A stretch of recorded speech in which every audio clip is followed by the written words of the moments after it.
My name is James Rhodes Jr. Presently I'm an adult training director here at Perspectives Berco. I work in the Kutztown Road Annex. Just wanted to say I started here with the agency like approximately 35 years ago next week. And I started as a resident advisor in the residential department at Chapel Hill Road. And for a number of years, I became a supervisor in one of our community homes. Matter of fact, the same home, Chapel Hill Road. And I did that for like about 4 years, and I became a residential director approximately, I think, in 1995. And I did that for like about 30 years, I should say. And I supported individuals in community homes and worked with other residential directors and supervisors. And then about 5 years ago, I decided I needed to change, so I applied for a adult training director at Kutztown Road, and I got the position, and I've been there for about 5 years. Since this is about the 45th anniversary, what I wanted to concentrate on, and I thought about as I was preparing for this, was about how our agency went through the global pandemic. As you know, approximately in March of 2020, adult training program, we closed because of the pandemic. In September of 2020, that's when I accepted a position as the adult training director for William Lane program, as well as Kutztown Road program. But unfortunately, we had to close again around Thanksgiving. And then we reopened in March of 2021. But what I wanted to say though, all this during this time, we evolved and we existed, although we had no capacity, then we reopened with limited capacity, but we stayed true to our mission. We provided support for people with developmental disabilities in both these programs. Before we closed, adult training program, we provide volunteer opportunities in the community to give back to the community, as well as try to establish relationships for program participants in the community. And after we closed and reopened, we're slowly starting to do that again. As an agency, we're really resilient, and despite a pandemic, we've still able to retain employees, as well as myself. And I'm so proud of what we did, and I'm saying we, and specifically I'm talking about the adult training program because that's what I was involved with, but it means much more than that. It includes residential department, fiscal department, administrators, senior management, managers, as well as instructors and direct care staff within our residential department and in our vocational and adult training department. We have currently at Kutztown Road, we have 3 components open with approximately 30 people. At William Lane, we have 4 components open with approximately 35 people or program participants attending. And we're still providing supports in the community for these people. We're still providing volunteer opportunities so that they can give back to the community.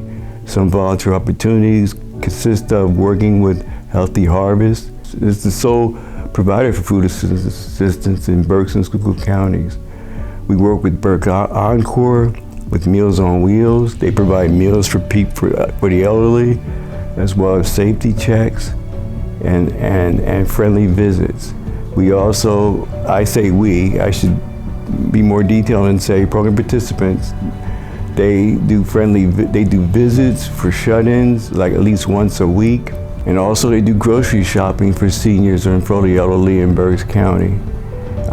We also have activities that we provide for program participants in-house in the facilities, which consists of socialization, or communication activities, or even recreational activities within the facility, people that choose not to go out or are unable to participate or volunteer in the community. But in all, these are programs that we had been doing for a number of years, even before I started. And despite the pandemic, we started them again. But all in all, I just wanted to stress what I'm most proud of with Perspectives Berco is our resiliency, is the fact that despite the global pandemic, we remained open, and we still provide the same level of supports we provided prior, We provided during the pandemic, and we're continuing to provide to this day. After we closed in March, as I said before, 2020, we reopened in July 2020. And because of COVID restrictions, we were able to open up our facility, people to attend our facilities. So we went out, we had instructors that provided one-on-one supports for people in their homes. And they would go to their homes and do things with the individual based on their preferences and interests.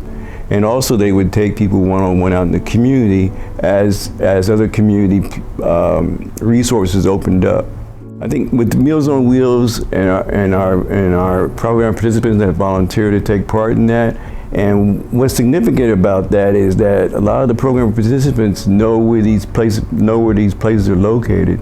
They might go to apartments in the city of Reading or apartment buildings and provide meals for them. They know the people that live in each building. They know what they prefer to eat. They know who drinks milk, who doesn't drink milk, who wants coffee, who doesn't want coffee. We also provide Meals on Wheels to people that live outside Reading in rural areas. And a lot of the program participants, if they could drive, they could do it themselves because they know the directions, they know where to go, and they know the people that live on these routes. And that's one thing about Meals on Wheels is that you establish a relationship with people when you do that. It's like what you do when you do that. It's like a safety check for someone. Like I said earlier, it's like a friendly visit, and they remember you and you remember them when you do these Meals on Wheels. And that's a great way for program participants to give back to the community. It's a great relationship because, for example, my father is one of the people that they provide Meals on Wheels for, and I didn't realize that. And for some time, they didn't realize that was my father, even though we had the same name.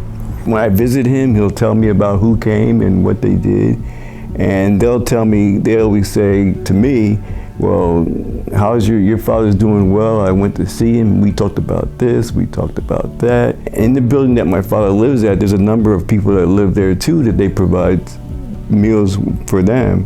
You do really build relationships because they know them even outside of doing the Meals on Wheels. And for people that receive the meals, they remember them too as well when they know that I'm affiliated with it. Matter of fact, for some time, I didn't realize they went to his building. To me, that's a relationship when they don't come back and brag about what they've done, and I just happen to find it out about it.